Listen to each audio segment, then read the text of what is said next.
Hello friends. So last video में हमने सीखा था गूगल से डेटा पावर बीआई में इंपोर्ट करना। सो आज हम सीखेंगे पावर क्वेरी एडिटर। सो ये पावर क्वेरी एडिटर क्या होता है? बिकॉज पावर क्वेरी एडिटर का ये यूज होता है कि इसमें हम अपने डेटा को क्लीन और डेटा को ट्रांसफॉर्म कर सकते हैं। सो आज मैं आपको उसी के बारे में बताऊंगा कि हम डेटा को अपने क्लीन कैसे करते हैं। एंड यहाँ पर मैं आपको दो चीजें बता देता हूँ कि एक लोड एंड ट्रांसफॉर्म का क्या यूज होता है। लोड हमारा यहाँ पर डेटा हम लोड का इसलिए यूज करते हैं जब हमारा डेटा पूरी तरह से प्रिपेयर होता है, लाइक कोई चेंजेस नहीं होना है, तो उस पे हम यहाँ पर लोड पे क्लिक करेंगे और डायरेक्ट फिर हम उसके बाद विजुअलाइजेशन पे जाएंगे और वहां से हम अपने डैशबोर्ड को प्रिपेयर करेंगे। एंड ट्रांसफॉर्म का ये यूज होता है कि लास्ट जैसे हमारा कोई भी चेंजेस करना है, बिकॉज अगर हम यहाँ पर देखेंगे तो हमें यहाँ पर बहुत सारे चेंजेस दिखेंगे जो हम अभी करने वाले हैं। आप यहाँ पर देख सकते हैं कि जो हमारा हेडर है वो सेकंड रो में है और यहाँ पर बहुत सारे एन ए भी आ रहे हैं। उसके बाद आपका जो कंट्री है वो भी आपका सेकंड रो में है। तो इसको ये सारी चीज़ें हम इसमें चेंजेस करेंगे। तो यहाँ पर हम क्लिक करते हैं ट्रांसफॉर्म डेटा पे। अभी थोड़ा सा टाइम लेगा और यहाँ पर एक स्क्रीन ओपन हुई है जिसे हम बोलते हैं पावर क्वेरी एडिटर।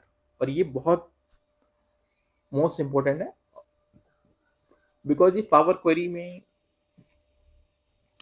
बीआई में पावर क्वेरी का बहुत यूज होता है। सो हम यहाँ पर स्टार्ट कर रहे हैं। तो ये हमारे पास जैसे ये हम डेटा को थोड़ा समझ लेते हैं। डेटा क्या है हमारे, जैसे कंट्री है। कंट्री के बाद ये हमारे पास ईयर्स में डेटा है।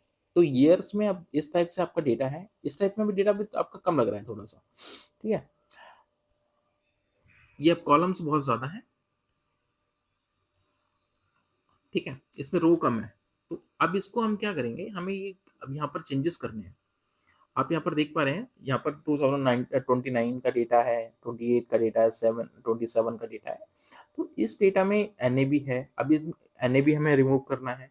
तो हम ये सब कैसे करेंगे, तो मैं आपको एक वन बाय वन बताऊंगा कि पहले हम यहाँ पर डेटा को जैसे जो हमारे कंट्री है इसको हम हेडर में कन्वर्ट करते हैं। जैसे ये नंबर्स दे रखा है ना ऑलरेडी, इसको हम, और सेकंड जो फर्स्ट जो रो में है ना, इसमें हम हेडर्स को कन्वर्ट करते हैं। तो हेडर्स को हम कैसे कन्वर्ट करेंगे, यहाँ पर बहुत सारे फील्ड से रखिए। जैसे यहाँ पर जैसे टैब, ये जो टैब बने हुए हैं जैसे होम टैब है, ट्रांसफॉर्म है, add column, view, tools, help, ठीक है। तो यहाँ पर बहुत सारे फील्ड्स हैं। जैसे अब फर्स्ट रो को मुझे हेडर में कन्वर्ट करना है, तो यहाँ पर एक ऑप्शन होता है होम टैब में, use first row as header. तो यहाँ पर हम इस पर क्लिक करेंगे और आप देखेंगे तो ये हमारा जो फर्स्ट रो है वो हेडर में कन्वर्ट हो जाएगा। है ना, कितना इजी। हम एक्सेल में क्या करते थे कि इसको रिमूव किया फिर उसके बाद किया, यहाँ पर हम सिर्फ क्लिक करते ही हमारा हेडर में कन्वर्ट हो गया। सो फिर उसके बाद हम देखते हैं ये हमारा बिकॉज करेक्टर है तो इससे एबीसी में आ रहा है, ठीक है, टैक्स में है। ये भी हमारा टैक्स में है। बट ये हमारा जो टैक्स में है ना, यहाँ पर जो नंबर्स हैं इसको भी टैक्स में आ रहा है। और ये डेटा अभी हमारा ये कॉलम में आ रहा है। अब मुझे इसको ना सॉरी, ये वन बाय वन कॉलम में आ रहा है। जैसे 2022 का कॉलम एक है, 2023 का, मुझे एक ही कॉलम में डेटा चाहिए। एक कॉलम में हमारे ईयर आ जाए, एक कॉलम में हमारे नंबर्स आ जाए। तो वो हम कैसे करेंगे, यहाँ पर अब हम देखते हैं इसमें अनवांटेड कॉलम्स कौन से हैं जिसको हमें रिमूव करना है। अब जैसे यहाँ पर आ रहा है कंट्री, जिसमें कुछ नहीं है, तो अब इसको मुझे क्या करना है, रिमूव करना है। तो यहाँ पर हम सिलेक्ट करेंगे और रिमूव कॉलम कर देंगे, ठीक है। ये हमारा रिमूव हो गया। उसके बाद हम यहाँ पर और देखेंगे कोई ऐसा तो है नहीं जिसको हमें रिमूव करना है, तो नहीं है कुछ। अब हमें क्या करना है कि ईयर्स को कॉलम में चाहिए और नंबर्स को भी हमें कॉलम में चाहिए, एक दो कॉलम बनने चाहिए। तो यहाँ से हमने क्या करेंगे, इसको हमने सिलेक्ट किया। सिलेक्ट करने के लिए के बाद हमने इसको, यहाँ पर एक ऑप्शन होता है ट्रांसफॉर्म में, ठीक है, जिसको हम जो रो में डेटा होता है उसको हम कॉलम में कर सकते हैं एज पिवट टेबल के बेस पे, जैसे हम पिवट टेबल लगाते हैं ना उसमें, ठीक है। यहाँ पर एक ऑप्शन होता है अनपिवट कॉलम्स का। तो जैसे हम इस पर क्लिक करेंगे तो आप देखेंगे यहाँ पर जो हमारा ईयर्स जो रो में था, कॉलम 1 बाय 1 कॉलम में था, वो हमारा 1 कॉलम में आ गया है, ठीक है। और ये हमारा जो डेटा है वो वैल्यू में आ गया है, ठीक है। तो यहाँ से आप देखोगे इसमें बट एरे भी आ रहा है, सॉरी एनए भी है। तो ये एरर्स आ सकते हैं बिकॉज जब आप पिवट टेबल यूज करते हैं ना, तो या फिर मतलब आप जब हम इसको विजुअलाइजेशन करेंगे ना, तो वहां पर हम रिपोर्ट्स क्रिएट करेंगे तो वहां यहाँ पर एनए है, तो ये अप्लाई नहीं करेगा बिकॉज क्योंकि डेटा में कुछ भी एनए है तो अप्लाई नहीं करता है, ठीक है। तो उसके लिए ये सारी चीजें हम क्लीन करेंगे। पहले हम एनए हटा लेते हैं। एनए हटाने के लिए हमें क्या करना पड़ेगा, पहले हम देखते हैं एनए को रिमूव करते हैं यहाँ से, लास्ट में आ गया, और यहाँ से हमने इसको अनचेक किया और ओके कर दिया। उसके बाद हमने यहाँ पर क्या किया, यहाँ पर हमने क्लिक किया और उसके बाद हमने इसको कर दिया डेसिमल नंबर्स, ठीक है।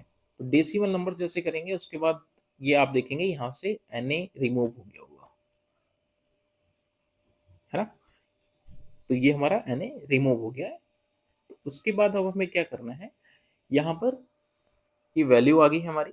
उसके बाद हमारा ईयर्स है, ईयर्स हमारा ये करेक्टर में आ रहा है बिकॉज अब इसको मैं नंबर्स में कन्वर्ट करना है, तो यहाँ से हम होल नंबर्स में कर देंगे बिकॉज ये ईयर्स है ना, तो इसलिए हमारा नंबर्स में आ गया है।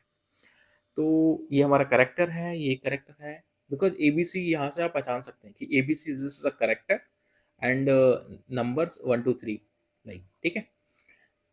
तो ये हमारा डेटा प्रिपेयर हो गया है। अब हम इसके हम रिपोर्ट्स क्रिएट कर सकते हैं, ठीक है, डैशबोर्ड में जाके। तो अब ये हमें डेटा जाएगा कैसे विजुअलाइजेशन पे, ठीक है। तो अब हमें इसके लिए क्या करना पड़ेगा, यहाँ से एक ऑप्शन होता है होम टैब में, क्लोज एंड अप्लाई। डेटा पूरा हमारा क्लीन होने के बाद अब हम करते हैं इसको क्लोज एंड अप्लाई, और फिर हम आगे अपने विजुअल। ये लार्ज डेटा है, थोड़ा सा टाइम लेगा, तो वेट करते हैं। सो ये डेटा हमारा आ गया है, यहाँ पर हम देख सकते हैं ये हमारा टेबल 1 है डेटा में। यहाँ पर ये एट्रीब्यूट आ गया है, उसके बाद आपका कंट्री, ठीक है, सब्जेक्ट, यूनिट्स, वैल्यू। तो ये हमारा एट्रीब्यूट, ये हमारा ईयर है। एक्चुअली हमने यहाँ पर कन्वर्ट नहीं किया था, तो यहाँ से हम इसको, वहाँ से हमने ईयर्स में हमें कन्वर्ट करना था, वो हमने लिखा नहीं था। तो ये हमारा एट्रीब्यूट है, ठीक है। तो यहाँ पर हम ईयर्स, हम एट्रीब्यूट को हम ईयर मान लेते हैं फॉर एग्जाम्पल। सो यहाँ पर जैसे अगर आप ईयर्स के बेस पे आप डेटा कोई क्रिएट करते हो ना, तो ये सारी चीजें आपको, ये देखिए नंबर्स आ गया ना। तो नेक्स्ट वीडियो में मैं आपको पूरा डैशबोर्ड क्रिएट करना सिखाऊंगा। सो आई होप आपको ये पसंद आया हो। तो मिलते हैं फिर नेक्स्ट वीडियो में। Thanks for watching.